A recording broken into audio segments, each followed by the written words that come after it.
Bonsoir à toutes et à tous et merci de nous rejoindre dans ce journal en version française sur TV Plus Madagascar. Nous sommes ensemble pour une quinzaine de minutes d'information.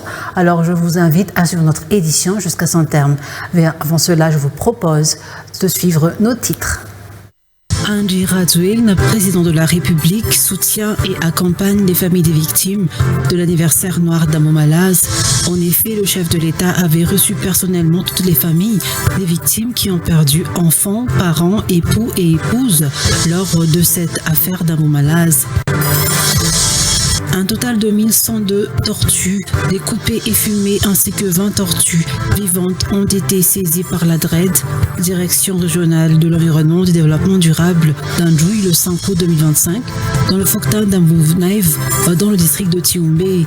Une personne a été arrêtée sur place tandis que 14 autres suspects en fuite sont toujours recherchés.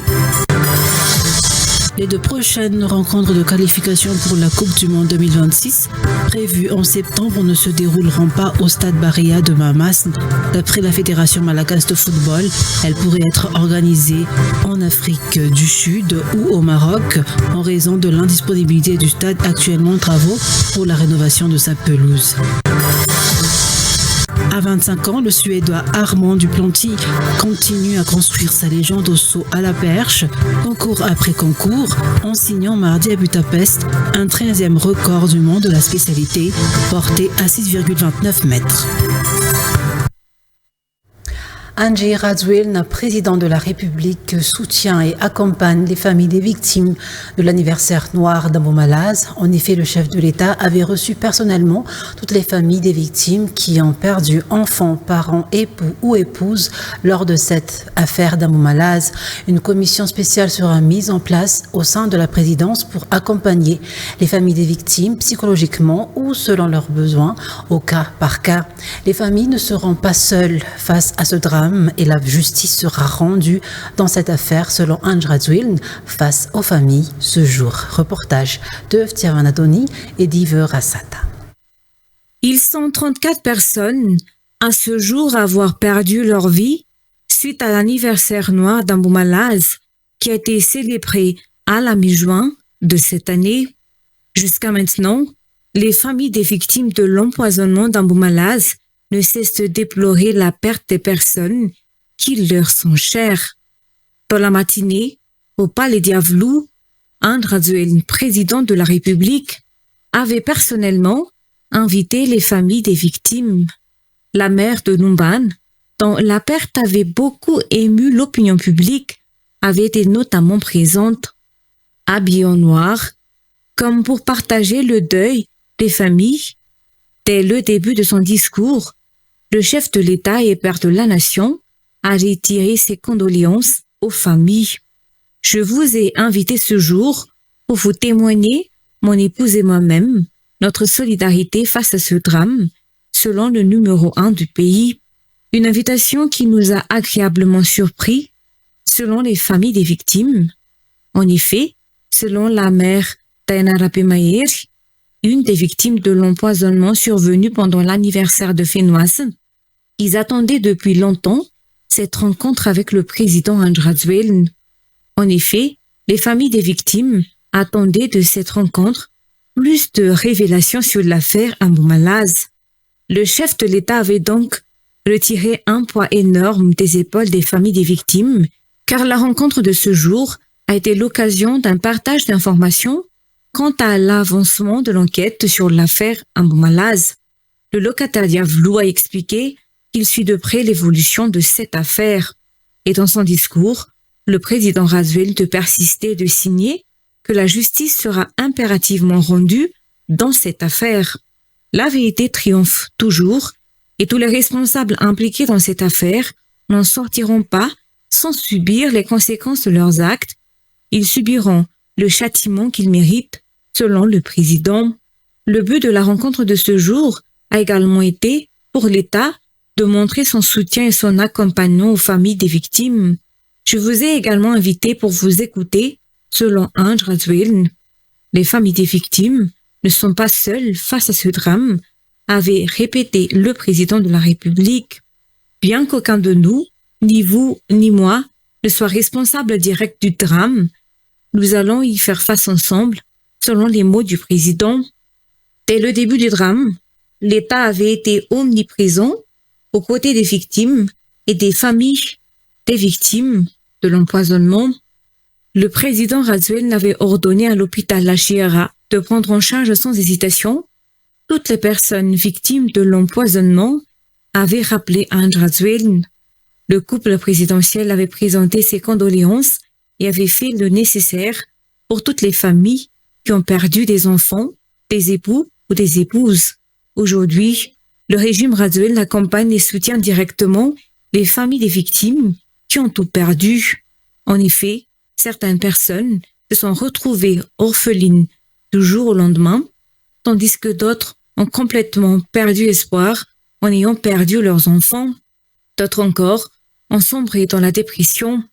Une commission spéciale au sein de la présidence sera mise en place pour accompagner psychologiquement les familles des victimes ou pour les soutenir au cas par cas, selon leurs besoins, selon la décision d'Ange Razouel.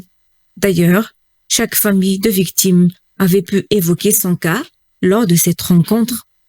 Les familles sont reconnaissantes envers le président pour son geste, pour avoir organisé cette rencontre. Elles ont réitéré que la justice doit être rendue dans cette affaire. À titre de rappel, les premières personnes soupçonnées dans l'empoisonnement sont actuellement en détention, notamment Fenouassen et sa mère, l'hôte de l'anniversaire noir. Prévu pour bientôt, le procès d'Ambou Malaz se déroulera en audience publique dans un souci de la transparence totale, comme l'exige l'opinion publique. Et je vous disais en titre, un total de 1102 tortues découpées et fumées ainsi que 20 tortues vivantes ont été saisies par l'ADRED aux directions régionales de l'environnement et de développement durable d'Anjoui le 5 août dernier dans le Fouktan Sindambounaïf dans le district de Tsioumbé. Une personne a été arrêtée sur place tandis que 14 autres suspects en fuite sont toujours recherchés. Le ministère de l'Environnement et du Développement durable rappelle que la chasse, la consommation, l'exportation de tortues sont strictement interdites par la loi. Ces animaux endémiques à Madagascar sont aujourd'hui menacés de disparition. Gracia Angesitouerne. Mardi 5 août, un homme a été intercepté dans le Fouktan d'Ambounaïf, dans la commune de Béazoumank, du district de Tsioumbé, alors qu'il transportait plusieurs sacs remplis de viande de tortue déjà préparée. Selon les précisions du ministère de l'Environnement et du Développement durable, la marchandise représentait 22 sacs de viande fumée provenant de 1102 tortues abattues. Cette opération a pu être menée grâce à la coopération de citoyens ayant transmis des informations aux autorités. Au total, 15 personnes seraient impliquées dans ce trafic. L'un des suspects est désormais entre les mains de la gendarmerie territoriale de Tsioumbé, où il subit un interrogatoire, tandis que ses 14 complices présumés ont réussi à prendre la fuite et font l'objet de recherches actives. Les autorités ont procédé à l'incinération immédiate de la viande saisie afin d'éviter toute remise en circulation sur le marché noir. Quant aux 20 tortues vivantes récupérées, elles étaient destinées à être transportées vers un avou dans le district d'Ampani, dans la région d'Atsimouandjeifen, avant d'être interceptées par l'ADRED.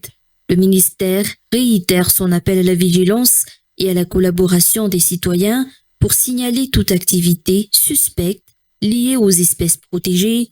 Il rappelle également que les tortues, véritables symboles de la biodiversité malagasy, ne se trouvent nulle part ailleurs sur la planète et jouent un rôle écologique essentiel dans leur habitat naturel. Leur disparition aurait des conséquences irréversibles sur l'équilibre des écosystèmes locaux. Un peu de sport pour continuer notre journal. Les 2 prochaines rencontres de qualification pour la Coupe du Monde 2026 prévues au mois de septembre ne se dérouleront pas au stade Barria de Mamassn. D'après la Fédération malagasse de football, elles pourraient être organisées en Afrique du Sud ou au Maroc en raison de l'indisponibilité du stade actuellement en travaux pour la rénovation de sa pelouse. Au programme, Madagascar affrontera la Centrafrique puis le Tchad. Romy Armanan. Les supporters malagasy devront une fois encore encourager les Barria depuis leur salon devant leurs écrans de télévision lors des 2 prochaines journées de qualification pour la Coupe du Monde 2026 prévues en septembre. D'après une source issue du comité exécutif de la FMF, Fédération malagasse de football, il est fort probable que l'équipe nationale ne puisse pas évoluer à domicile. En effet, les matchs pourraient se tenir soit en Afrique du Sud, soit au Maroc, 2 destinations familières pour les Barria. Les discussions et démarches sont en cours pour déterminer le stade qui accueillera ces rencontres cruciales, confie notre interlocuteur. Le choix de ces 2 pays n'est pas anodin. Madagascar entretient de bonnes relations sportives avec eux depuis plusieurs années. Au mois de juin 2024, pour les 2 premières journées à domicile de cette campagne qualificative, la sélection avait déjà disputé ses rencontres en Afrique du Sud face aux Comores puis au Mali. Ces matchs s'étaient tenus loin du public malagasy, mais avaient tout de même bénéficié d'un soutien massif à distance. Plus récemment, c'est au Maroc que Madagascar a accueilli le Ghana, confirmant ainsi ses liens footballistiques étroits avec ce pays. Pour septembre, le calendrier prévoit que Madagascar reçoive la Centrafrique et le Tchad, 2 adversaires à ne pas sous-estimer, d'autant plus que ces rencontres pourraient jouer un rôle décisif dans la suite de la compétition. Le sélectionneur Corentin Martins avait pourtant exprimé son désir de jouer ces confrontations à domicile devant le public malagasy. Selon lui, la ferveur et le soutien des supporters constitue un atout majeur pour l'équipe. Cependant, cette ambition semble compromise, toujours selon la même source proche de la FMF. La raison principale, l'état actuel du stade Barria à Mamassn. Bien que rénové il y a peu, il n'est pas encore prêt à accueillir des matchs de cette envergure. Des travaux de traitement et de régénération du gazon sont en cours sur la pelouse. Ces opérations visent à améliorer la qualité du terrain, mais nécessitent du temps pour que le revêtement soit parfaitement opérationnel. La situation contraint donc la fédération à envisager une nouvelle fois une délocalisation. Les supporters devront s'habituer à vivre l'intensité de ces matchs derrière leur téléviseur. Malgré tout, les Barria pourront compter sur un soutien indéfectible de la diaspora et des fans locaux. Qu'ils jouent au Maroc ou en Afrique du Sud, les joueurs savent que tout un peuple les suivra avec passion. Reste à savoir quel pays sera finalement retenu pour être le théâtre de ces 2 rendez-vous sportifs. Une décision devrait être annoncée dans les prochaines semaines, une fois les démarches administratives et organisationnelles finalisées. À 25 ans, le Suédois Armand Duplantis continue à construire sa légende au saut à la perche, concours après concours, en signant mardi à Budapest un 13e record du monde de la spécialité, porté à 6,29 mètres. Reportage de France 24. Pour la 13e fois consécutive, Armand Duplantis, 25 ans, a tutoyé les sommets. Avec un nouveau record du monde de saut à la perche, le Suédois a franchi la barre des 6,29 mètres à la seule force de ses bras. Une victoire arrachée in extremis, malgré un léger contact de la barre avec son ventre et sa jambe. Mais cette dernière n'étant pas tombée des taquets, le saut a été validé pour le plus grand bonheur du recordman. Je suis tellement heureux et tellement reconnaissant pour aujourd'hui. L'amour et le soutien que j'ai reçu de tout le monde ici à Budapest étaient incroyables et j'en suis tellement reconnaissant. C'était vraiment quelque chose de spécial et j'ai hâte d'y retourner. Ce fut une expérience inoubliable. C'est déjà la 3e fois cette année que le double champion olympique augmente sa référence après les 6,27 m de Clermont-Ferrand en février et les 6,28 m à Stockholm chez lui le 15 juin. Il se rapproche désormais de l'objectif fixé en début de saison, planer au-delà des 6,30 m. Un nouveau record qu'il pourrait atteindre lors des championnats du monde de Tokyo en septembre prochain. Point final à cette édition. Merci à vous de l'avoir suivi. Très bonne suite au programme sur TV+ Madagascar. Au revoir.